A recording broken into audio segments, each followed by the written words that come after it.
एक दिन समुद्र विज्ञानी ओशनोग्राफर टॉम, उसकी पत्नी जूलिया और उनके दो बच्चे कैसी और बेन कैरेबियन सागर में एक नौका याट यात्रा पर निकले। जहां टॉम और बेन मछली पकड़ने में मग्न थे, वहीं कैसी अपने गैजेट में खोई हुई थी। जूलिया ने तैरने स्विम का फैसला किया। जैसे ही वह पानी में तैरने लगी, उसे अचानक एक अजीब सी बेचैनी महसूस हुई। हालांकि समुद्र शांत दिख रहा था, लेकिन जूलिया को ऐसा लग रहा था कि आसपास कोई बड़ी और खतरनाक चीज छिपी है।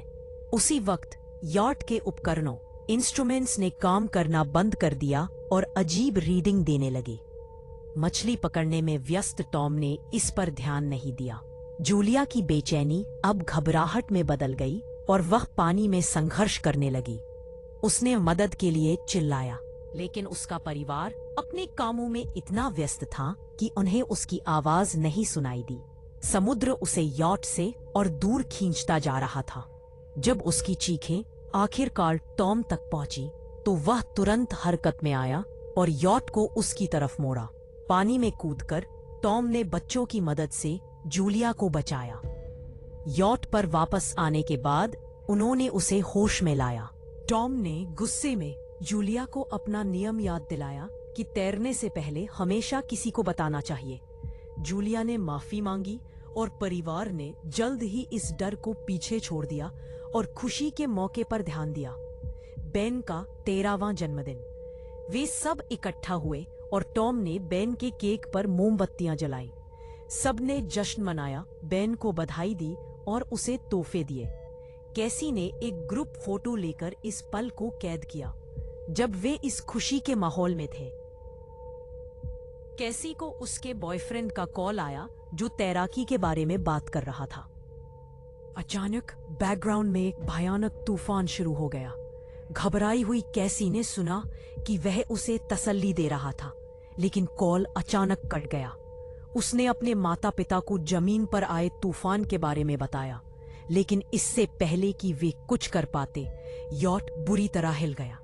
डेक पर भागकर परिवार ने देखा कि विशाल वेल की लाशें याट के चारों ओर तैर रही थी। टॉम ने समझाया कि तूफान के दौरान वेल भटक सकती है, लेकिन ये विशाल जीव अब याट से टकरा रहे थे, जिससे उनकी सुरक्षा को खतरा था। टॉम स्थिति का जायजा लेने के लिए पानी में कूदा, लेकिन जल्द ही घायल होकर वापस आया। प्रोपेलर से उसका कंधा गलती से कट गया था। जूलिया ने जल्दी से घाव पर टांके लगाए। टॉम ने बताया कि याट के शाफ्ट शायद पूंछ की जोरदार टक्कर से मुड़ गए हैं, जिससे नेविगेट करना मुश्किल हो गया है। बाद में कैसी ने दोबारा संपर्क करने की कोशिश की, लेकिन कोई सिग्नल नहीं था और रेडियो भी शांत था। टॉम ने अपनी आपूर्ति सप्लाईज का मूल्यांकन किया और अनुमान लगाया कि उनके पास लगभग 4 दिनों के लिए पानी है। मुश्किल हालात के बावजूद उसने परिवार को भरोसा दिलाया कि वे एक शिपिंग रूट पर है, जिससे उनके मिलने की संभावना बढ़ जाती है। हालांकि बाहर से डरावनी आवाजें गूंजने लगी। जब वे डेक पर आए, तो उन्होंने देखा कि आसमान से चमकती हुई चीजें नीचे गिर रही हैं और हर मिनट करीब आ रही हैं। एक हताश प्रयास में टॉम ने इंजन शुरू किया और याट को गिरती हुई वस्तुओं में से एक से दूर ले गया, लेकिन नुकसान के कारण इंजन जल्द ही फेल हो गया। एक और वस्तु खतरनाक रूप से पास गिरी और उन्हें एहसास हुआ कि ये कृत्रिम उपग्रह आर्टिफिशियल सैटेलाइट्स हैं। एक तेज हवा चली, जिससे याट के उपकरण खराब हो गए। डर से अभिभूत परिवार कैबिन के अंदर चला गया और लाइफ जैकेट पहन ली। लहरों से याट बुरी तरह हिल रहा था। हवा में एक अजीब सी गूंजने वाली आवाज भर गई, जिससे नाक से खून बहने लगा और मतली होने लगी। टॉम ने मदद का संकेत देने के लिए एक फ्लेयर गन चलाई, जो बेकार साबित हुई। परिवार ने किसी तरह वह भयानक रात गुजारी। सुबह तक वे जिंदा होने पर राहत महसूस कर रहे थे, लेकिन याट में एक बड़ा छेद होने से वे हैरान थे कि वे अभी भी कैसे तैर रहे हैं। बाहर कदम रखते ही वे अविश्वास से भर गए। समुद्र गायब हो चुका था और याट अब एक विशाल रेगिस्तान के बीच एक चट्टानी जगह पर टिका था, जहां कभी समुद्र हुआ करता था। बाद में टॉम ने अपने परिवार को समझाने की कोशिश की कि हर कोई नहीं मरा होगा। जब उसने माप मेजरमेंट्स लिया, तो उसे पता चला कि कंपास खराब हो गया है। उत्तर दिशा अब वहां नहीं थी जहां उसे होना चाहिए था। उसने निष्कर्ष निकाला कि पृथ्वी के ध्रुव पोल्स बदल गए हैं। पृथ्वी के इतिहास में एक दुर्लभ लेकिन पहले भी हो चुकी घटना। समुद्र पीछे हट गया था, जो एक प्रलयकारी बदलाव का संकेत था, और टॉम को डर था कि मानवता शायद नहीं बची होगी। इस विनाशकारी संभावना को समझने में असमर्थ केसी केबिन में चली गई। इस बीच जूलिया ने बची हुई आपूर्ति की जांच की, जबकि बेन आसमान में रंगीन गुब्बारे छोड़े, इस उम्मीद में कि किसी सर्वाइवर को संकेत मिलेगा। टॉम ने रेडियो पर डिस्ट्रेस सिग्नल्स भेजना जारी रखा और उसे नेटो एक छोटी सबमर्सिबल पनडुब्बी के कप्तान से जवाब पाकर आश्चर्य हुआ। नाटो ने बताया कि जब आपदा आई तो वे गहरे पानी के नीचे थे, जिससे वे सबसे बुरे प्रभावों से बच गए। हालांकि सभी संचार प्रणालियों के बंद होने से बाहरी मदद की उम्मीद बेकार थी। नाटो ने भविष्यवाणी की कि समुद्र लगभग 1 सप्ताह में वापस आ जाएगा, और जब वह आएगा तो वह बहुत भयंकर होगा। उसने उन्हें सलाह दी कि उससे पहले ऊंची जमीन ढूंढ लें। जूलिया ने जल्दी से बच्चों को अपना सामान पैक करने का निर्देश दिया। अपने बच्चों के बचने की उम्मीद में टॉम ने नाटो से उन्हें बचाने के लिए कहा। नाटो हिचकिचाया, यह समझाते हुए कि सबमर्सिबल छोटा है और उसमें केवल एक व्यक्ति आ सकता है। कुछ मनाने के बाद नाटो दोनों बच्चों को ले जाने के लिए सहमत हो गया और टॉम ने अपने कोऑर्डिनेट्स दिए। उसने समुद्री नक्शे पर रास्ता बनाया और अपने परिवार को आश्वासन दिया कि वे कुछ दिनों में मिलने की जगह रेंडेवू पॉइंट पर पहुंच जाएंगे। अगली सुबह जब परिवार नाटो की सबमर्सिबल की ओर अपनी यात्रा शुरू करने की तैयारी कर रहा था, टॉम ने डेक पर एक आदमी को कुत्ते के साथ आते देखा। शांतिपूर्ण मुलाकात की उम्मीद में टॉम ने आदमी को पानी दिया। अजनबी ने पानी स्वीकार किया, लेकिन अचानक टॉम के चेहरे पर मुक्का मारा। जैसे ही जूलिया अपने पति की मदद के लिए दौड़ी, आदमी ने एक काम चलाऊ भाले स्पीयर से टॉम के सीने में वार कर दिया। कुत्ते ने जूलिया को दूर रखा, जिससे उसे मजबूरन देखना पड़ा कि टॉम गिर गया। जूलिया यॉट की ओर भागी, आदमी उसका पीछा कर रहा था। इस दौरान उसके हाथ में चोट लग गई, लेकिन वह किसी तरह यॉट पर चढ़ने में कामयाब रही और मदद के लिए चिल्लाई। माँ की चीखें सुनकर कैसी और बेन उसकी मदद के लिए दौड़े और केबिन के दरवाजे बंद कर दिए। जूलिया ने बच्चों को जल्दी से एक लॉकर में छिपा दिया और कैसी को फ्लेयर गन दी, सख्त हिदायत देते हुए कि इसका इस्तेमाल केवल आखिरी उपाय के रूप में करना। आदमी बैरिकेड तोड़कर यॉट में घुस गया, जिससे जूलिया को बाथरूम में छिपना पड़ा। अपने घायल हाथ का इलाज करते हुए उसने देखा कि घुसपैठिया, जो साफ तौर पर भूखा था, गैली रसोई में खाना ढूंढने गया। मौका पाकर जूलिया बाहर निकल गई, लेकिन आदमी के कुत्ते ने यॉट के नीचे उस पर हमला कर दिया। एक हताश संघर्ष में जूलिया ने कुत्ते को मार डाला। शोर से आदमी सतर्क हो गया और बाहर आया तो अपने कुत्ते की बेजान लाश देखी। इस डिस्ट्रैक्शन का फायदा उठाकर जूलिया वापस यॉट पर चढ़ गई, लेकिन घुसपैठिए ने उसे पकड़ लिया। वह उसे पीटने लगा और उसका गला घोटने की कोशिश की। खतरे को भांपते हुए कैसी ने फ्लेयर गन चलाई, जो आदमी को लगी और यॉट के एक हिस्से में आग लग गई। जूलिया के पास अब समय नहीं था। उसने बच्चों को भागने का आदेश दिया और खुद गैली की ओर बढ़ी।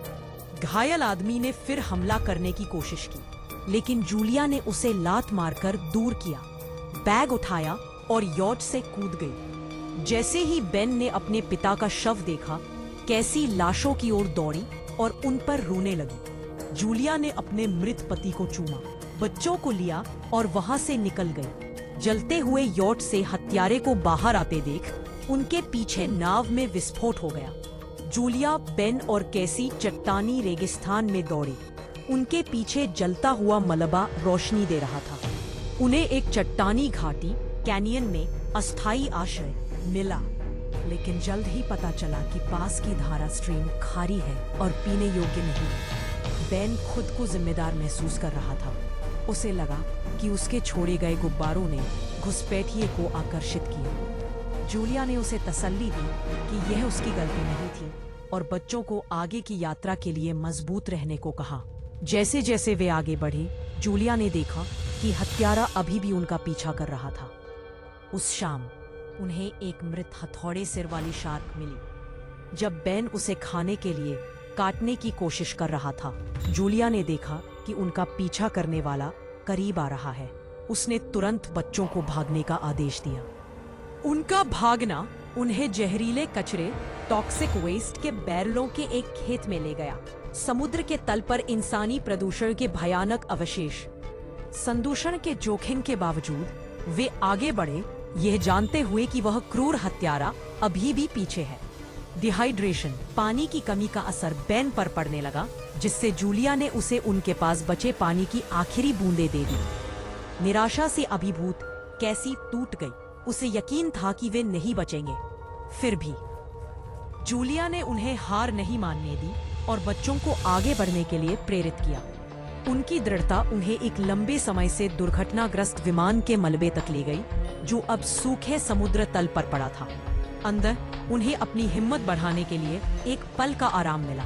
जूलिया ने कहानी सुनाई कि वह पहली बार टॉम से एक अस्पताल में कैसे मिली थी, जहां उसका डीकम्प्रेशन सिकनेस का इलाज चल रहा था। यादों ने उनकी आंखों में आंसू ला दी, क्योंकि वे अपने पिता को खोने का शोक मना रहे थे।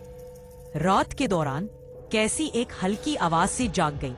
खुद को संभालते हुए वह बाहर निकली, हत्यारे को पास खींचने के लिए। एक चारे बेट की तरह काम किया। जैसे ही वह करीब आया, जूलिया छाया से बाहर निकली और चाकू से उसे वार कर दिया। अपनी जान बचाने की एक हताश लड़ाई में उन्होंने उसे हरा दिया। जैसे ही सुबह हुई, परिवार आगे बढ़ने के लिए तैयार हुआ, लेकिन उन्होंने पाया कि हत्यारे की लाश को किसी ने खा लिया था। रेगिस्तान में छिपे और भी बड़े खतरों का एक अशुभ संकेत। अचानक बेन ने दूर चमकता हुआ पानी का एक छोटा गड्ढा देखा और जूलिया की चेतावनियों को नजरअंदाज करते हुए उसकी ओर दौड़ा। राहत की चाह में उसने पानी पी लिया, लेकिन कुछ ही पलों बाद दर्द से तड़पते हुए गिर पड़ा। जूलिया उसे खींचकर ले गई, लेकिन तब तक बहुत देर हो चुकी थी। पानी दूषित, कंटैमिनेटेड। जैसे ही रात हुई, परिवार ने बेकार पड़ी प्लास्टिक की कुर्सियों के ढेर के नीचे पनाह ली। उन्हें तेज गर्मी से बचने के लिए एक ढाल के रूप में इस्तेमाल किया। हालांकि जब वे आराम करने की कोशिश कर रहे थे, जूलिया को दूर से अजीब आवाजें सुनाई दी। वह बाहर निकली और अंधेरे में कुछ हिलता हुआ देखा। उसका दिल जोर से धड़कने लगा और उसने बच्चों को जगाया। परिवार अपनी जान बचाने के लिए भागा, दूर दिख रहे एक बड़े जहाज के मलबे की ओर। मलबे के चारों ओर शिपिंग कंटेनर और कुछ हताश बचे हुए लोग सर्वाइवर्स थे। जूलिया ने हाथ हिलाकर मदद के लिए पुकारा, लेकिन डरे हुए लोगों ने आगे बढ़ते हुए केकरों क्रैब्स को देखा और एक कंटेनर में छिपकर दरवाजा बंद कर लिया। उसकी विनती को नजरअंदाज कर दिया। जूलिया और बच्चे एक कंटेनर के ऊपर चढ़ गए। ठीक उसी समय जब झुंड उन तक पहुंचा, जूलिया के पैर में गहरा घाव हो गया। बहुत कोशिश करके उसने कैसी और बेन को कंटेनर के ऊपर चढ़ने में मदद की। अपनी ऊंचाई से उन्होंने खौफ में देखा कि केकड़ों ने बचे हुए लोगों के कंटेनर को तोड़ दिया और अंदर मौजूद सभी लोगों को मार डाला। जैसे ही यह अराजक दृश्य सामने आया, जूलिया थकावट और अपनी चोटों के कारण कंटेनर पर गिर गई। जब अगली सुबह उसकी नींद खुली, तो उसने खुद को अकेला पाया। केकड़े आगे बढ़ चुके थे। घबराई हुई जूलिया ने अपने बच्चों को पुकारा। कैसी और बेन पास के एक कंटेनर के पीछे से निकले। उनके पास कुछ सामान था। बेन के पास एक काम चलाऊ भाला था, जबकि कैसी ने एक जंग लगा चाकू पकड़ा हुआ था। उन्होंने थोड़ा खाना और पानी ढूंढ लिया था, जो उन्हें कुछ देर और जिंदा रखने के लिए काफी था। जूलिया ने अपने पैर की जांच की, जिसमें अब गंभीर इन्फेक्शन हो चुका था। एक मृत सर्वाइवर के सामान की तलाशी लेते हुए जूलिया को एक रेडियो मिला। हताशा में उसने सबमर्सिबल के कप्तान नाटो से संपर्क करने की कोशिश की। उसकी राहत के लिए नाटो ने जवाब दिया उसने बताया कि वहाँ भी गहरे समुद्र के राक्षसी जीवों आर्थ्रोपॉड्स से लड़ रहा है जो समुद्र के पीछे हटते ही सतह पर आ गए थे। नाटो ने चेतावनी दी कि समुद्र जल्द ही वापस आएगा और अपने साथ और भी बड़े खतरे लाएगा। उसने जूलिया को बताया कि उसने अपनी लोकेशन बताने के लिए एक फ्लेयर लॉन्च किया है। बेन ने फ्लेयर की दिशा देखी और परिवार ने सबमर्सिबल की ओर अपनी कठिन अंतिम यात्रा शुरू की। यह यात्रा खतरों से भरी थी, नुकीले रास्तों और जहरीले पुलों से लेकर आसपास छिपे और भी मांस खाने वाले जीवों के संकेतों तक। जैसे जैसे वे आगे बढ़े, कैसी निराश हो गई और जूलिया पर आरोप लगाया कि वह सिर्फ उन्हें बचाने पर ध्यान दे रही है, अपनी भलाई की कीमत पर। जूलिया चुप रही। उसका इरादा अपने बच्चों की जान बचाना था। उनका रास्ता जहरीले कचरे से दूषित एक घाटी से होकर गुजरा। चट्टानी रास्ते पर चलना मुश्किल होता जा रहा था। अचानक एक रॉक स्लाइड, चट्टान गिरना हुआ, जिससे जूलिया अपने बच्चों से अलग हो गई। घाटी के एक तरफ फंसी हुई वह कैसी और बेन की चिल्लाई और उन्हें उसके बिना आगे बढ़ने का आग्रह किया। कैसी ने जूलिया को पीछे छोड़ने से इनकार कर दिया। जूलिया आंसू रोकते हुए उससे विनती करने लगी, तुम्हें अपने भाई को बचाना होगा, जाओ।